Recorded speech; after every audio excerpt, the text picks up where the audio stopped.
Good evening. Nice to see more attendees. We often have very few attendees at our school board meetings, so this is kind of exciting. I want to call the meeting to order, Sunapee School District, Wednesday, May 5th, 2021, 6:02 p.m. in the SMHS Gymnasium. We start with a roll call with Mr. Houston in the far end of the gym. Walt Houston, Principal of Sunapee Central Elementary. Sean Moynihan, Principal, Sunapee Middle High School. Megan Reed, Assistant Principal, Sunapee Middle High School. Ed Anderson, School Board. Karen McCullough, School Board. Andy Nichols, School Board. Scott Richmond, School Board. Jesse Tyler, School Board. Russ Holden, Superintendent. Is there an extra fan? Does seem a little loud. What's that? Does seem a little loud. Is there someone around? I'm just thinking of folks here in respect, but also a lot of people watching online. I just want to make sure we got decent audio. I didn't catch it until we all quieted down until just. I agree with you. It totally sucks when you go to watch a video and catch every third word. Thank you, Mr. Olden. Despite him working on that, we're going to keep moving with Pledge of Allegiance, please. I pledge allegiance to the flag of the United States of America, to the republic for which it stands, one nation, under God, indivisible, with liberty and justice for all. Thank you. Looking for a motion to approve the minutes for the April 7th, 2021 school board meeting, please. I'll make a motion to approve the minutes of the April 7th, 2021 school board meeting. Super. You guys want to just start a slightly new practice? You just roll in with a second versus my asking for it? I'll second it. Awesome. For discussion, any comments about the corrections or anything? This is a pretty meaty, these are some of the longest notes we've had. We're lucky that they're done with exemplary quality. Did anything come up that you needed to comment on or adjust? All right. So I have a quick comment before we move on. So in the spirit of full disclosure, as chair, I made two mistakes with two scenarios that were new to me as a school board member and as a chair. There was discussion about individual position at the school and whether that would change in scope size from 0.6 to 0.8. Once we start talking about an individual role like that, whether or not the board is for it, that should have been moved to non-public out of respect for that individual in that role. So I apologize to Nikki and I acknowledge that mistake. And the second one, which is totally uncharted waters in all my years in this board and other, is the asking for and accepting a motion to change the superintendent's recommendation for that same role that I made the first mistake on.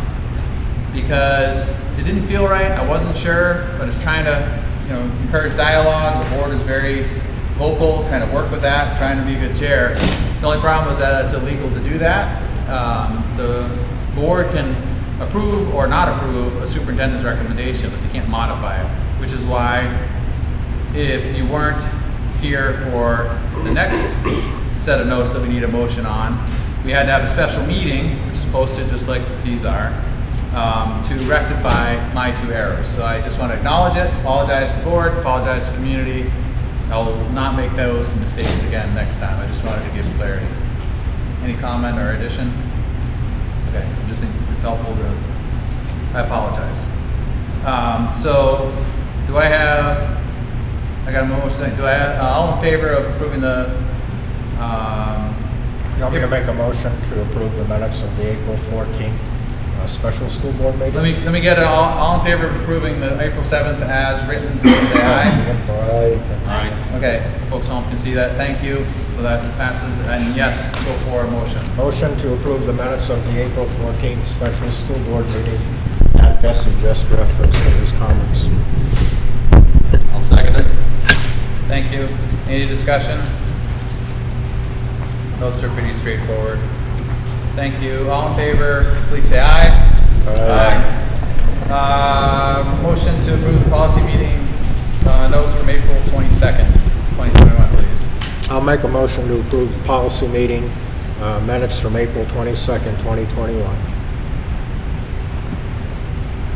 I'll second. Ed seconds. Any discussion? We're going to hear all about that with Scott in a little bit. So, all in favor of approving the minutes as written, please say aye. Aye. Thank you very much. Aye. Looking down at Carrie and Andy, can I get a motion to approve the CIP minutes from April 29th, 2021? Make a motion to approve the CIP meeting minutes from April 29th, 2021. I'll second. Okay, Ed, thank you. Any discussion? We'll get a CIP update, sharing these notes in a little bit, so let's look forward to that. All in favor of approving as written, please say aye. Aye. Lots happening between school board meetings. Home stretch. Motion to approve the finance meeting minutes from Monday, May 4th. I'll make a motion to approve the finance meetings May 4th. I'll second. Thank you. Tuition and the like, we can get an update on that. All in favor, please say aye. Aye. All right, thank you very much. Agenda review. Any board comment on additional items not on the agenda as written? Got a lot to get through. I don't have any. You have any? Okay. Public forum. Just to do a quick review because we have some new faces in the crowd. So, overview of school board. I think it's healthy for people to hear now and then. 5 of us are elected, different duration of terms during the town voting day. The school board key role is policy, teacher negotiations, providing safe learning space for students. The board has one employee, which is the superintendent. The superintendent runs the district. The board, to the best of their ability, has to remain as much as possible a neutral body to hear and listen, because if things within the district are elevated through policies and processes, the board needs to be neutral and hear if there are complaints or grievances that are elevated. Then the superintendent works with his leadership team to run them. The principals, vice principals, directors run the buildings and their set duties. So just to sort of remind everybody what that role is. One of the things that we do at Sunapee, not all districts do, is we have 2 opportunities for the public to share comment. What's helpful, I think, for new people first time or two attending a school board meeting, is that the school board functions as a meeting in public. It's not a meeting with the public. But we benefit by hearing the opinions of what is on people's minds. Certainly got some emails this week, expecting to hear several voices. So what we want to do is let everybody have their 3 minutes. We give us a chance to consider. I will say thank you, and we can move on to the next person.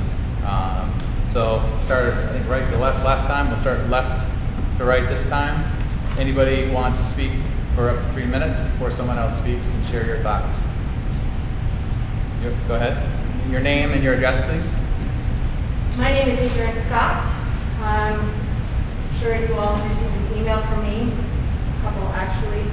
I am here to discuss the position of the school nurse. I am very concerned about the position going to a district nurse. I don't feel that is safe. As an RN and as a parent of a student who has medical concerns, I am very, very concerned. I do not believe this is safe at all. Having someone who is unlicensed, passing meds, and being in charge of students' health,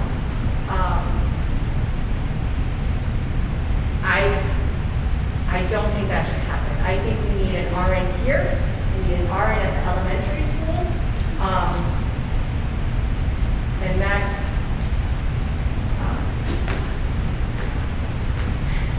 is my concern. I don't know if you received, I printed them off, you did not receive them, but I have a letter here from my son's cardiologist.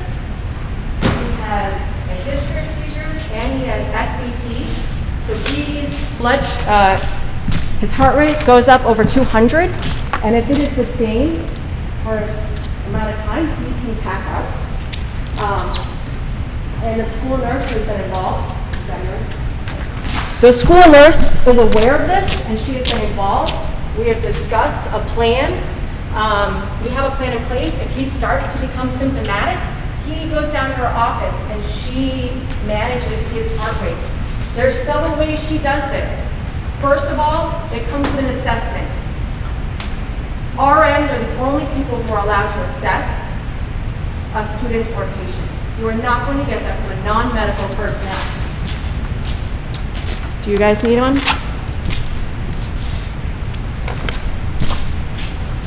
Thank you for being present. Thank you for being vocal. Thank you for writing to us. I appreciate your opinion and your engagement. John? John Augustine, Stagecoach Road. I can't find the minutes from the CIP committee meetings on the school website, the minutes for this year. So if they're not on there, I would encourage you to put those minutes out there, similar to the minutes that are out there for previous years. Separate point but related. When the school board meeting minutes are posted to the website, none of the documents that you all get to see are included with those minutes. And I think if they were included with the minutes, you would have them out there for history, so that if you or any future school board or anyone else wanted to go back and review the documents that were in front of you, they would be available. So I think that the town, when they have their meetings, town board of selectmen, any documents that are put in front of the board are included with the minutes. And I know you may not have to do it exactly like them, but I think it's good for history's sake to be able to look back, and it's useful for any member of the public who would like to see those documents. Thanks for your presence. Ross, others, Joanne. Before you run me up the clock, if I start coughing and sneezing, I've had both of my shots, but the allergies are killing me. I just want to let you know you guys are okay. And then the other question I would ask, we're allowed 3 minutes, so it's either 3 minutes or 6 minutes. I'm going to try and get it all done in the first 3 minutes, so I don't have to go into the second. 3 minutes. And then the next one, you jump on 3 minutes if I have to, okay.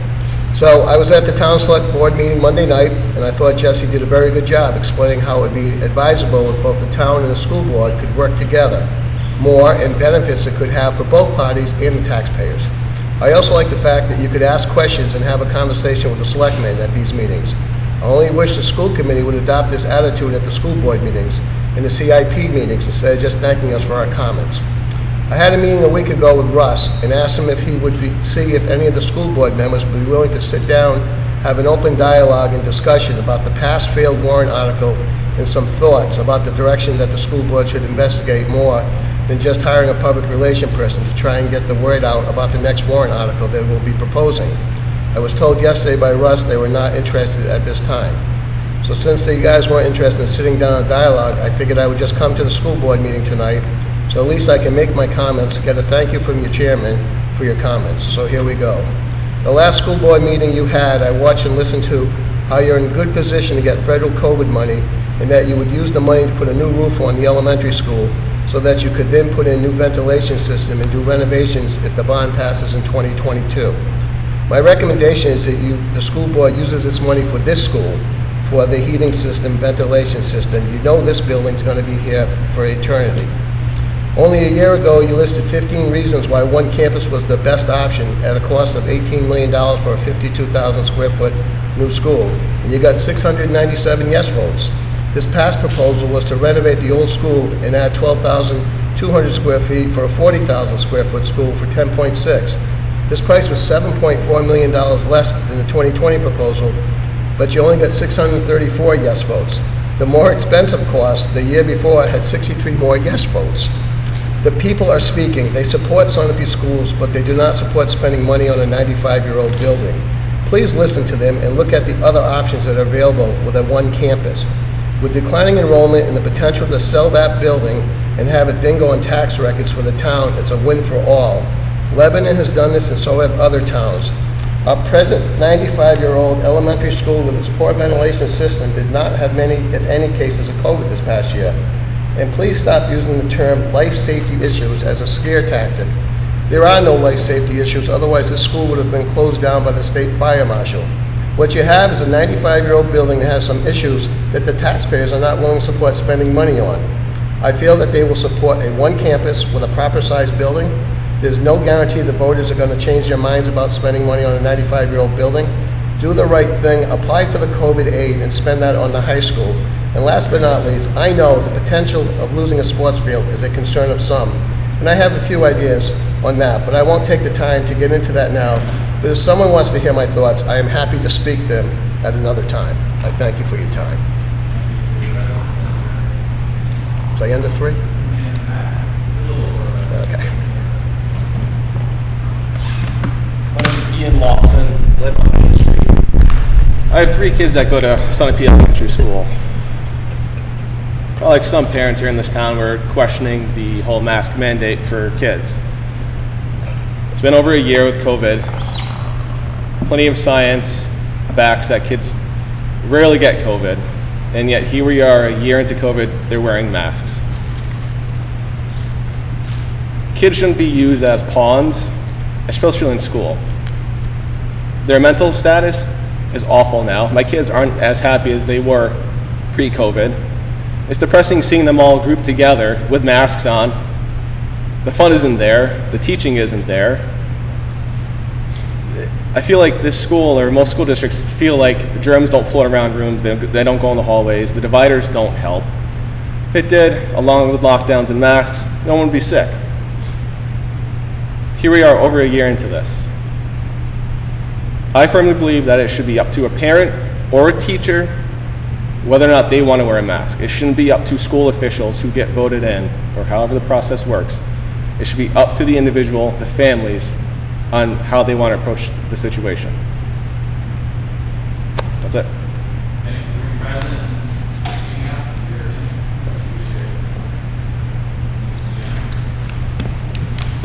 I want to follow up with the comments that Michael made about the Monday meeting. I too attended the Monday meeting versus Zoom, and I do appreciate both the selectmen and the school board meeting together to try to combine resources and efficiencies. And I also appreciated the dialogue. It was pleasant, it was informational. I think the two-way dialogue was appreciated, and still would like to consider, ask the school board to consider doing that as well. A couple comments about the last April meeting. I also appreciate Russ's attempt at proposing efficiencies with a new nurse position. And I hear your comments as well, but I am still concerned about how the decision was made for safety.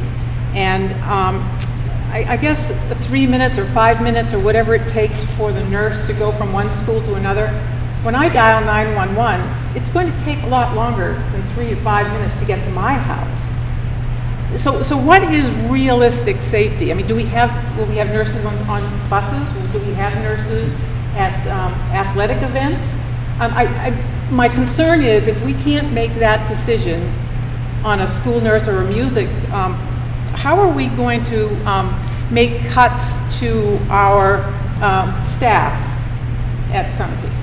43% of the courses in a middle high school have 7 or fewer kids. You're asking the taxpayers to foot the bill for a lot of expenses, but I think the taxpayer also wants to see the school making some cuts as well. I don't think you have to compromise education. Money does not equate to proficiency.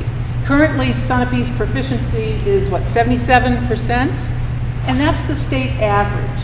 I don't think money is necessarily the answer. And also, I'd like to request that you listen to what the taxpayers have said over the past years. We are willing to spend money, but it needs to be smart money. So much has been happening over the last few years about education and how we educate. putting money into that 95-year-old building, yes, I see repairs are necessary. But life safety issues, I just don't see, we didn't hear that from the fire marshal. Yes, they're minor, but putting that money into that 95-year-old when there are real benefits to having a one campus. And I appreciate that. Thank you.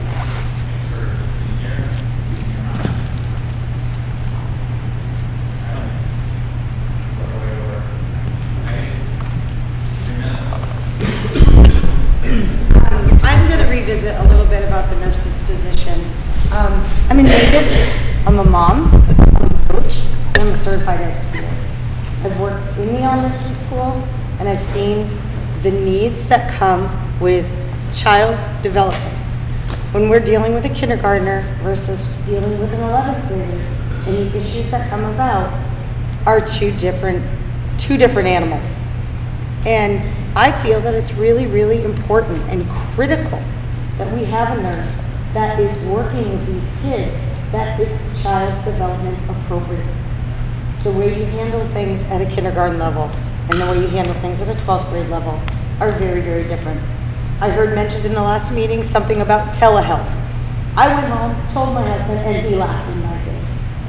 As we pictured our 3rd grader, who maybe is having an issue that was dealt with great with Sarah with the nurse at the elementary school.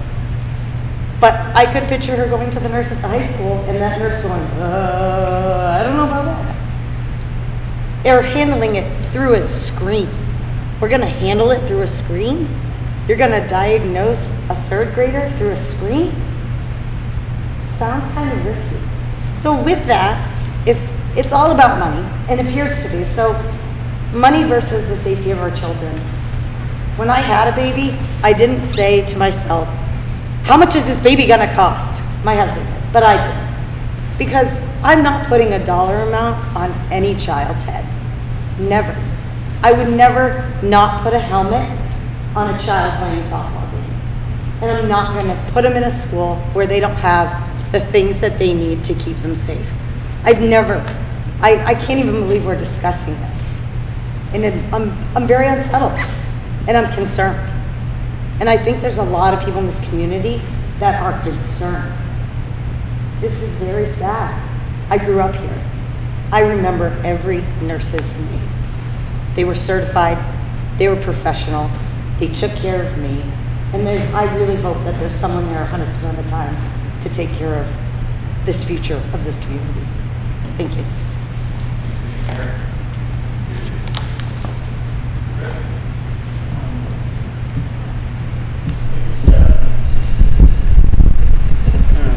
Some good comments tonight.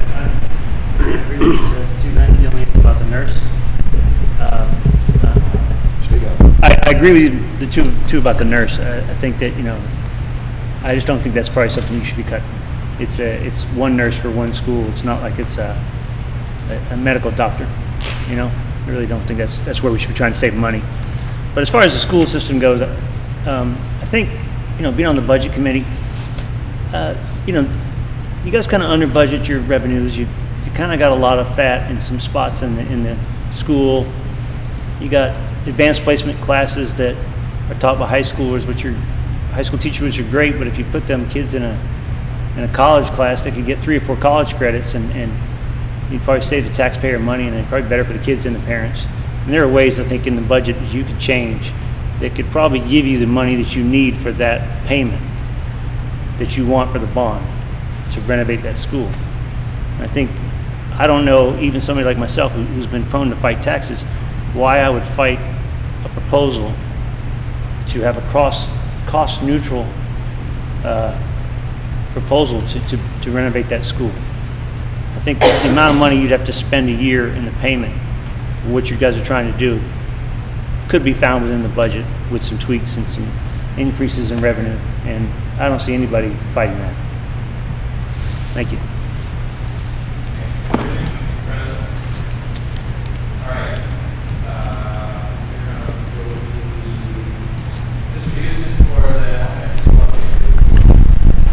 As always, there's lots of things happening over at the elementary school.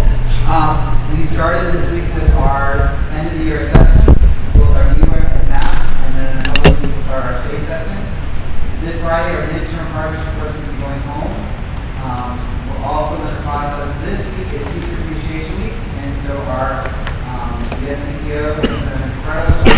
was E for buds, so we got flowers. L was our landing, which we're very happy with.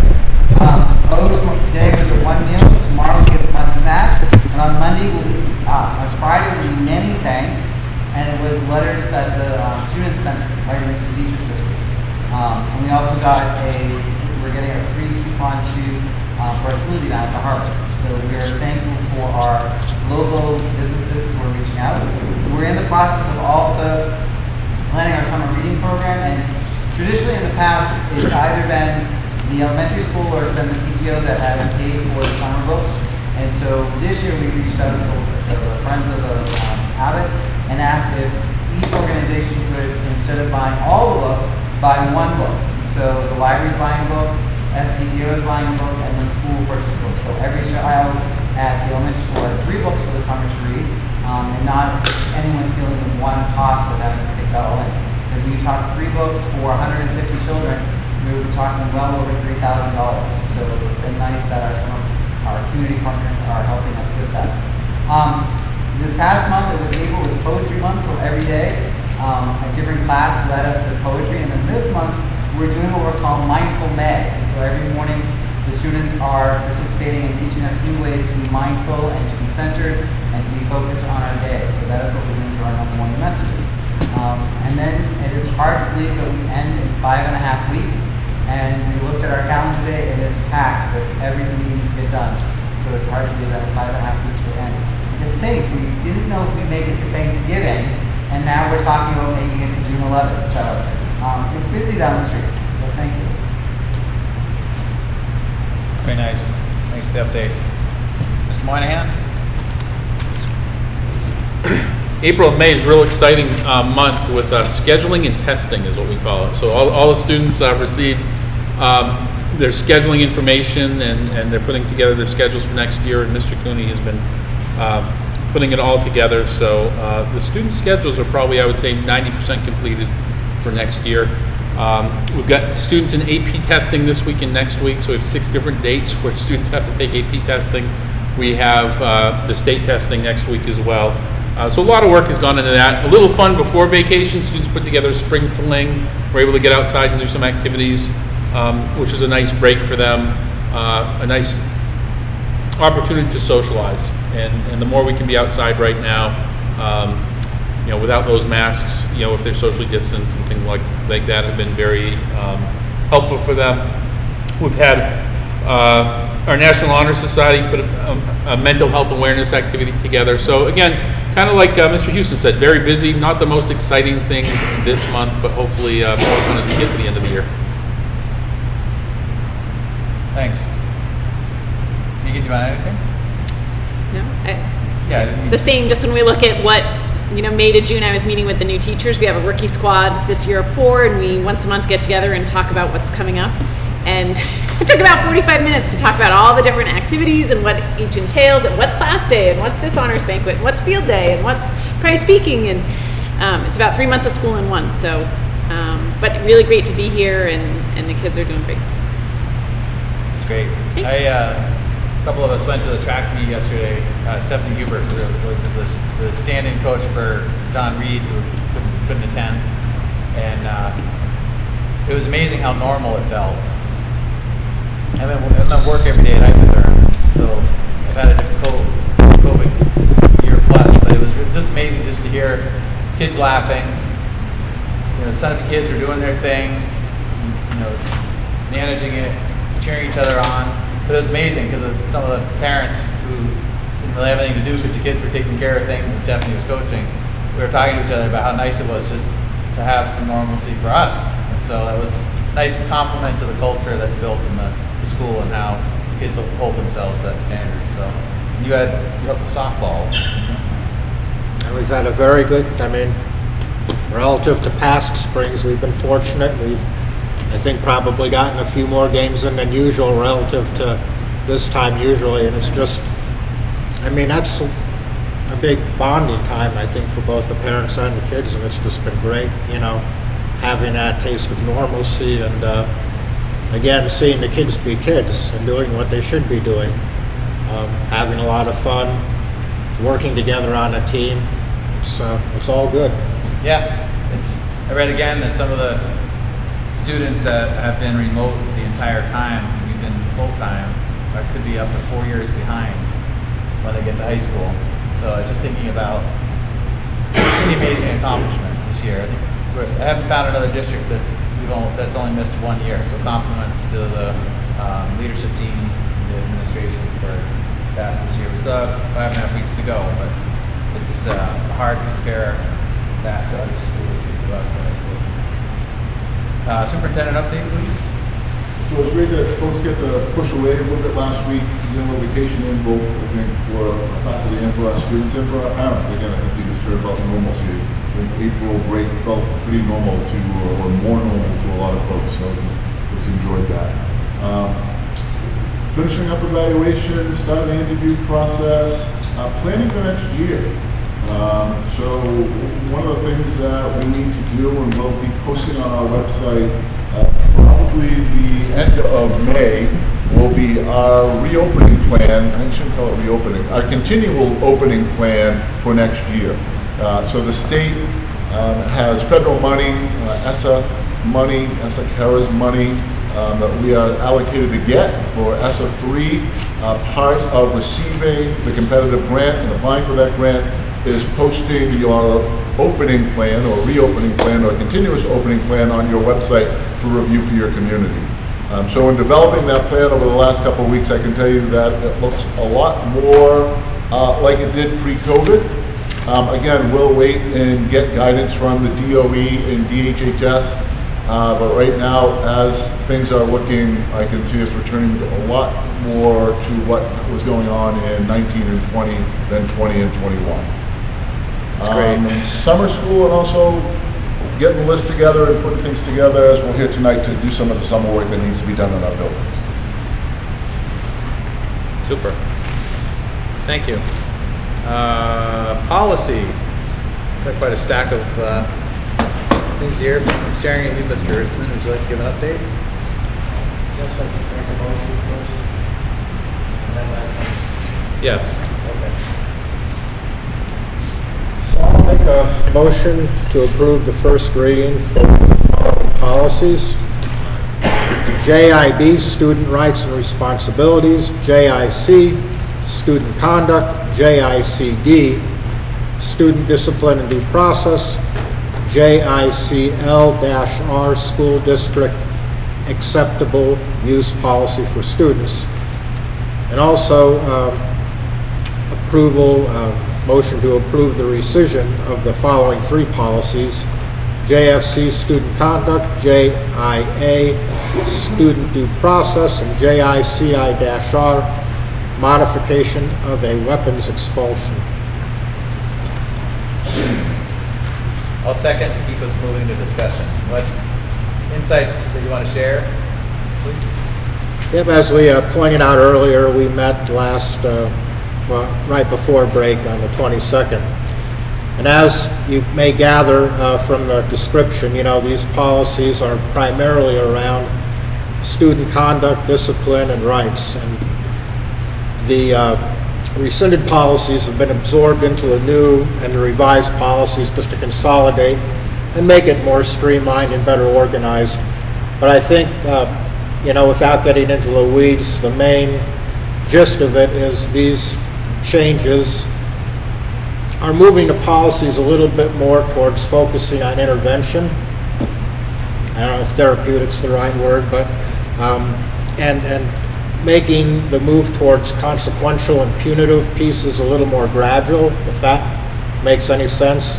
So I think it's a good direction to try to strike a balance between putting the students in a position where they can still learn from their mistakes, but also do so they can move forward, in a positive manner. And so, again, these policies are focusing a little more on intervention and working with the students before getting to that punitive piece. And I believe these changes are going to be reflected in the 2021-22 handbook, and so that'll all be there as well.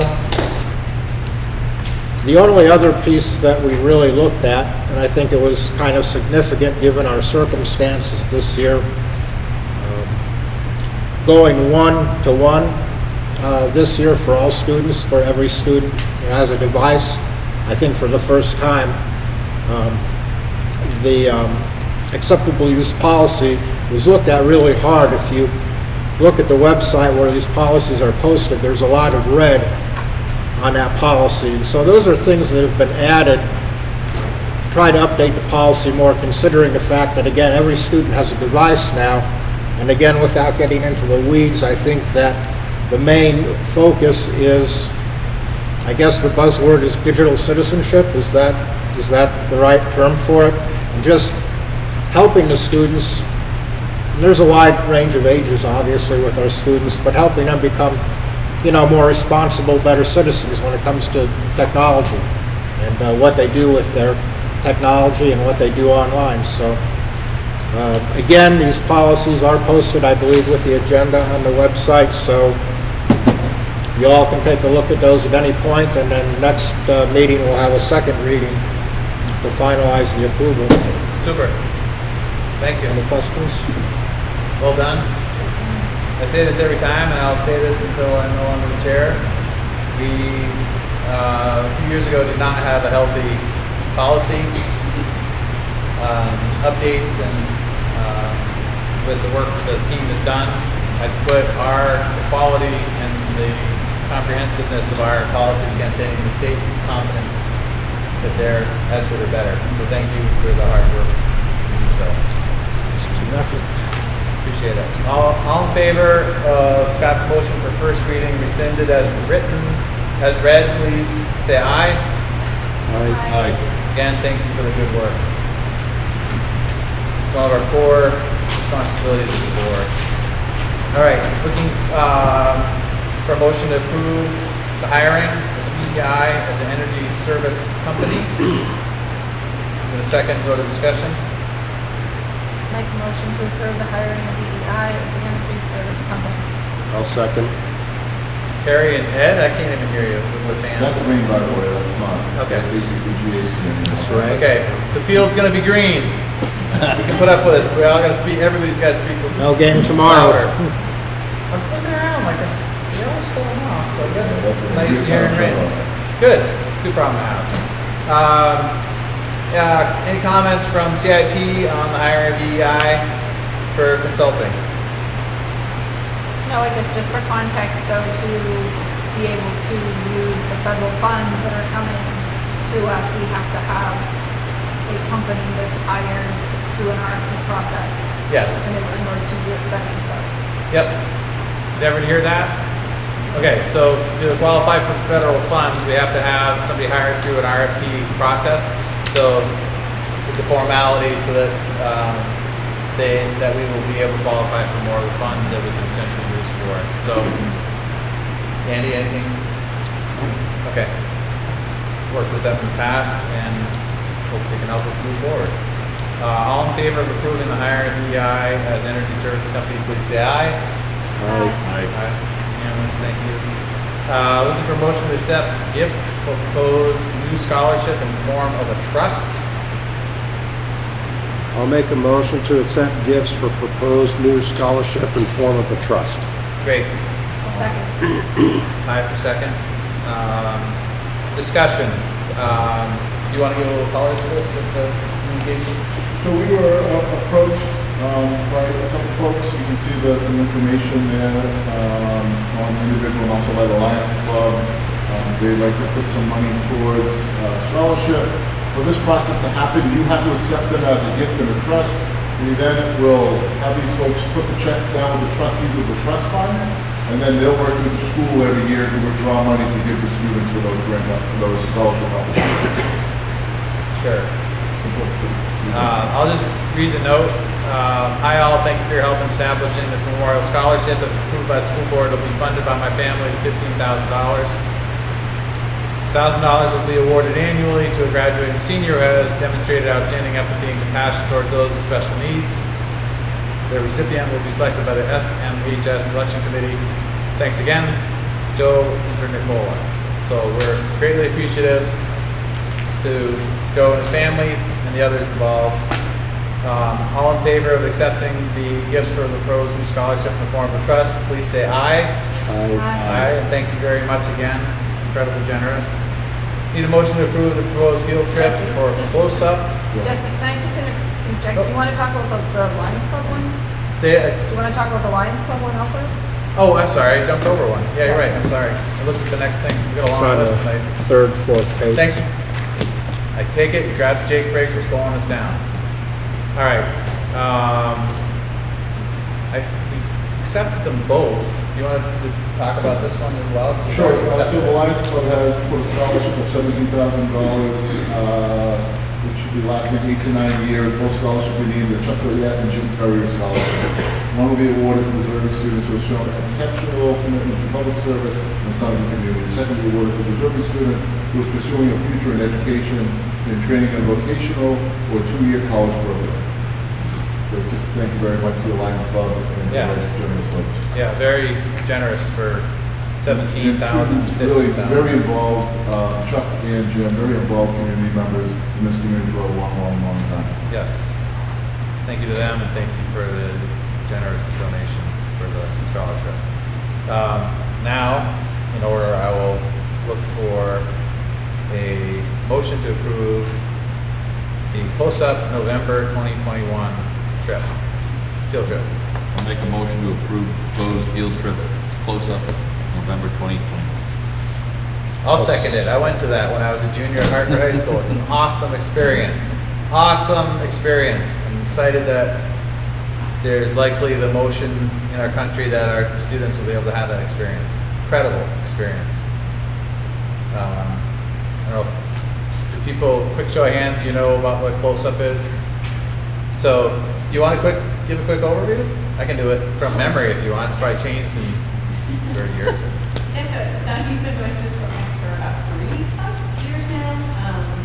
So it started in the 1970s. So it's in Washington, D.C. And the idea is that students go and learn close up about our nation's government. And the idea is that you go with students from all across the country, and they run many weeks all throughout the year.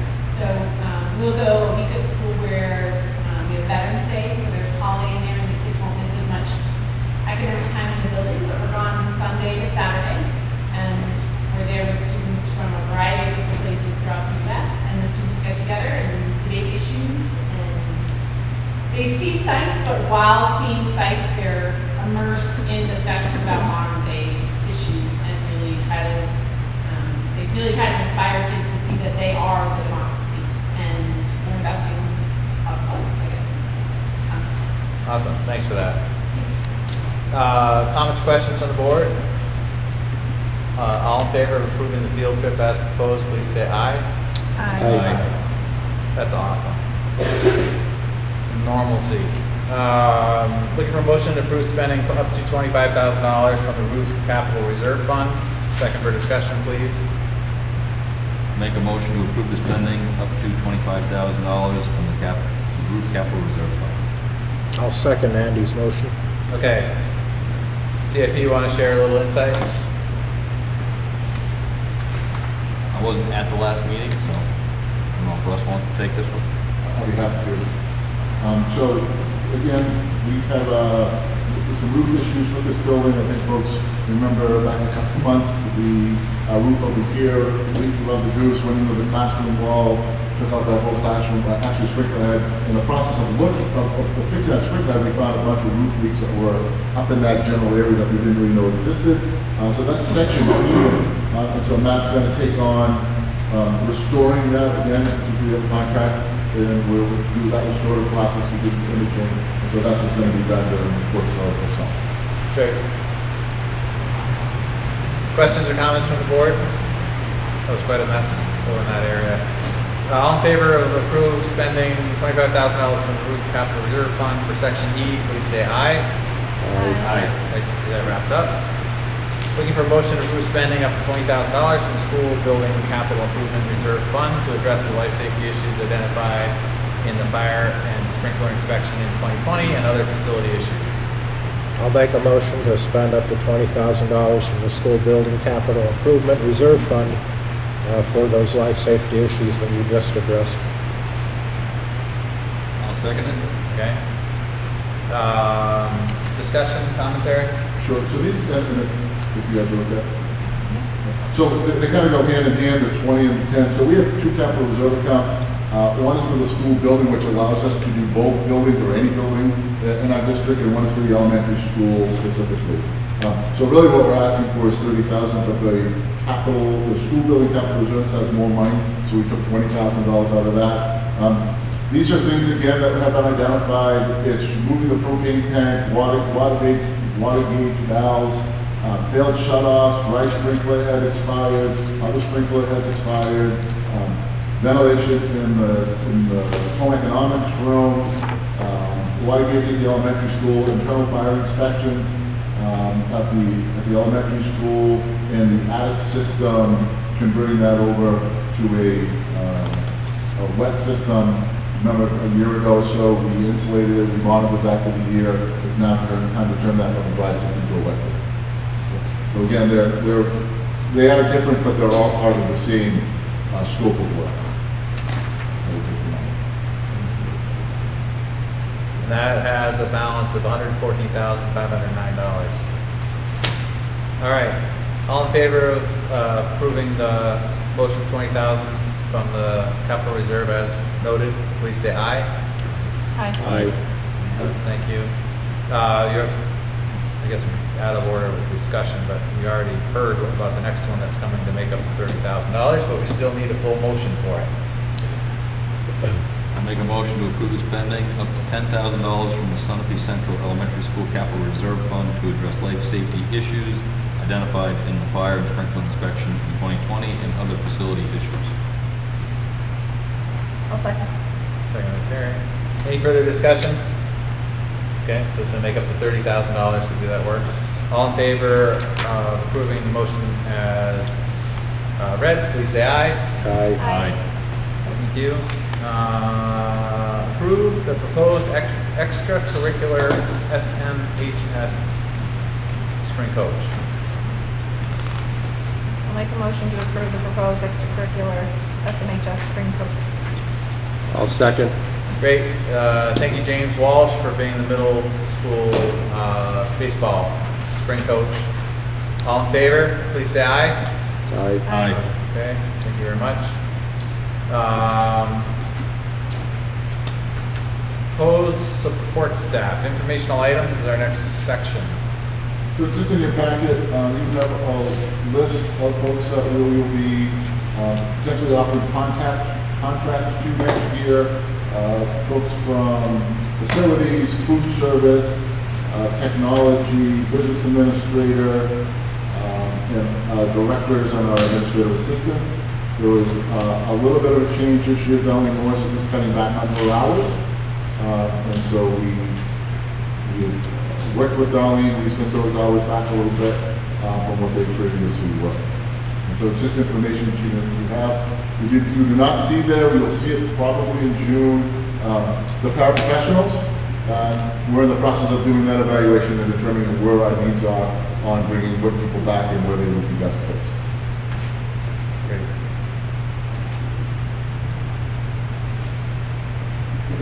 Proposed. We kind of did them both. Kind of did them both. They're just making a note for next meeting. Hang on 1 second. Yep. All right. New Hampshire Department of Education General Assurances 2022 for federal programs. So this process of us receiving federal money and federal grants, specifically we received Title I for help in reading support, and Title II for class size reduction, professional development for teachers and principals. I used to just be able to do this. This part of it, we submit the grants, Kelly and I work on them. Sign off on the general assurances. I think it was 2 years ago, the Commissioner of Education asked that the board be given copies of this, so they are aware of it. The chair will initial a final draft, and I will initial it, and then I submit it through the grant portal. So it's just so that you have the information, you've been provided the information. If there are questions, by all means, I'll be happy to do my best to answer them, but we conform with everything that we're asked to conform with regarding federal and state requirements and grants. Kind of dry, but it is informative if people take the time to read through the whole 17 pages. All right, thank you for that. Next up, CIP update.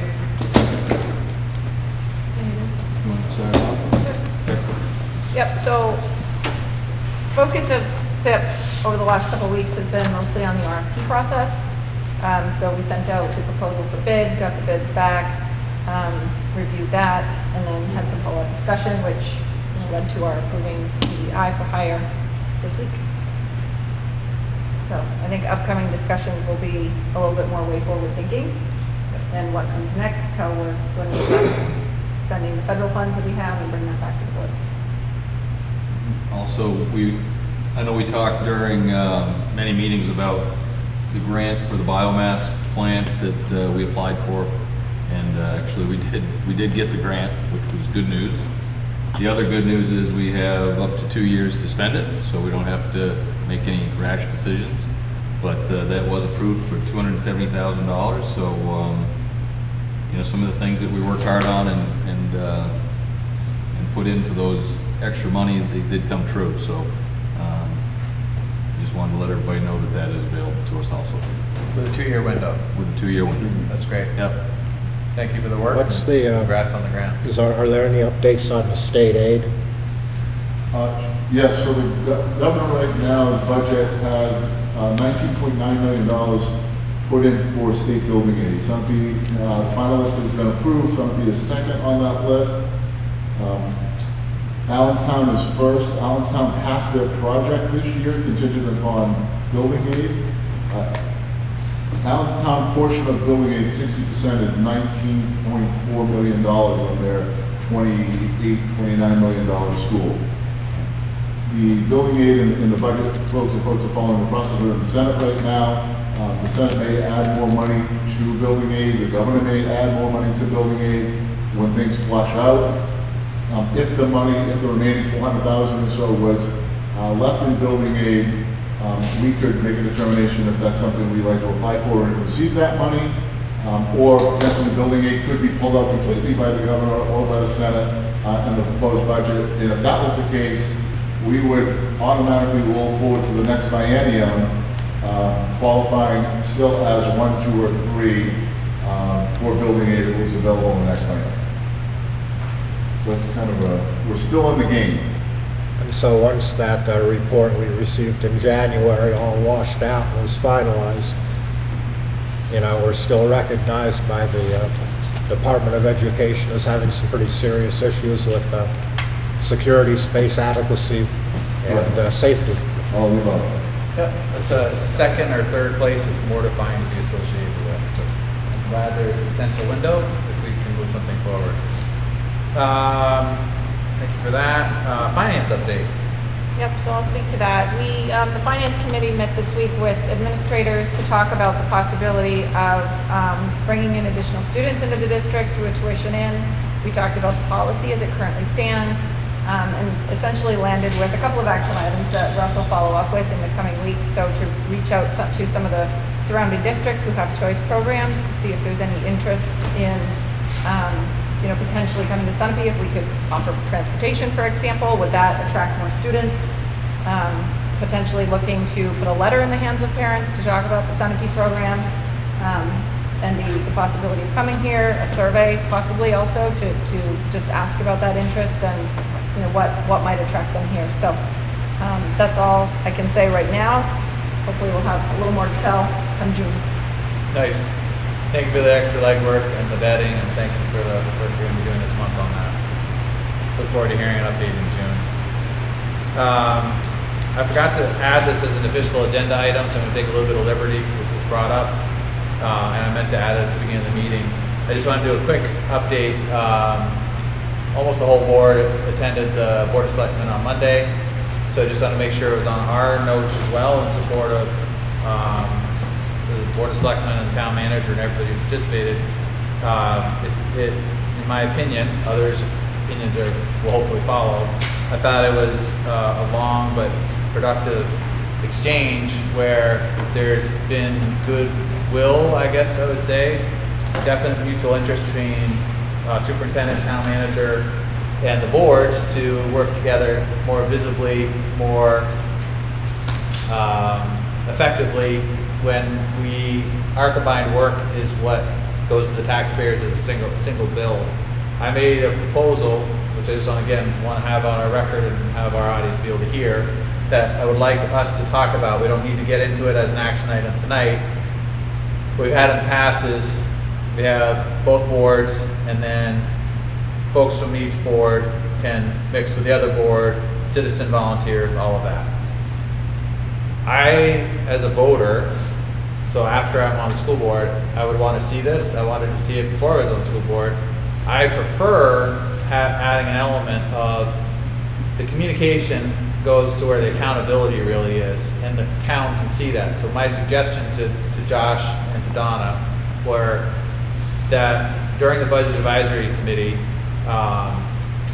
season for both boards, the chairs of each board and the town manager and the superintendent are the main conduits of the communication. So if there are other people mixed into the process, that's fine. The people who have to bring those budgets to the taxpayers are the ones that are meeting, whether it's informally and it's emails or public meetings people can listen to, whatever it is. I wasn't even getting into that. I want to have you guys help figure out, if you like the idea, figure it out.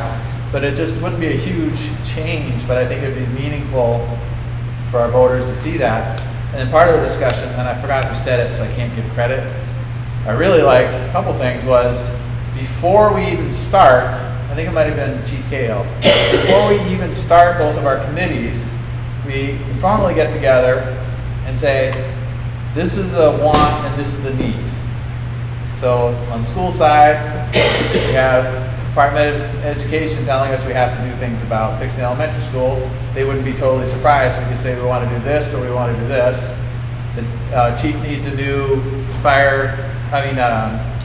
something related to police. I have a need and a want, and then we can talk about that, the public can hear it, and then we go into our process. Then on the other end, the chairs and the super and the town manager are regularly in contact and then sharing that back out with their boards. And so, something to think about. We can put it on an action item, maybe in an August meeting, and have a discussion and work that out. But there aren't major changes, but I think it'd be meaningful for the work we're trying to complete and have us more congruent with the town and the work they're trying to do to help our voters see that in a formal way. So, I don't know, other thoughts from Carrie and Ed? Yeah, I mean, I didn't walk away with a definitive feeling one way or the other, whether the town was open to that kind of discussion, like to prioritizing. Because on one hand I heard, like, maybe, and then on another hand I heard, well, you know, the voters get to choose, which is true. But at the same time, I would also expect a little bit, our job is to prioritize for the school board what we need to put forward, and I would expect the towns doing the same to prioritize what they need to put forward, and the last step should be, or maybe that's the first step, I don't know, but it should be a combined effort to some extent. Yeah. So it's an opportunity for us to define what's going to work best for us, doing our work, them for their work, and then how we work together. So I left with a good intent that we can do a little bit more. And then we can figure that out, and they can figure it out, and we can talk again later in the year, maybe in the summer. But I thought it was encouraging, so. So I just wanted to throw that out there. Let's see, unless Chief Cahill said this. What? Unless Chief Cahill said Chief Cahill, okay, thank you. Yeah, so I just wanted to make sure that's in our notes that we made that effort and had the discussion. Nothing was decided by either board, but Josh did a nice job of herding cats and getting the discussion going. We're gonna move on to manifests. I need a motion for AP and payroll manifests.